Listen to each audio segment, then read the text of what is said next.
Hi guys, welcome back with me again in this channel. On today's tutorial, I'm going to show you how you can set the image durations in the CapCut PC.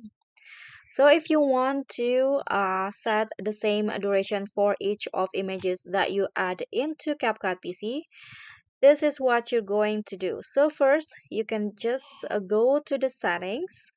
You can open your CapCut PC and go to settings. So here I'm already on the editing page, so I'm going to just go to menu and go to the settings in here. Okay, so this will be the settings menu.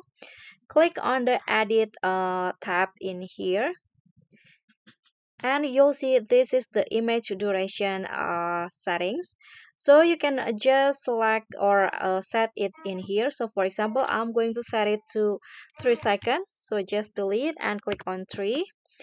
Here this asks for seconds, but you can also adjust it by frame, and after that you can just click on save. So let's see if it has been set. I'm going to add this two image into into the timeline here. So this one is 3 seconds, and let's add the next one. Okay, so it has the same duration now. So that's all from me. Thank you so much for watching. Don't forget to like, comment, and subscribe. Also click on the thanks. Bye.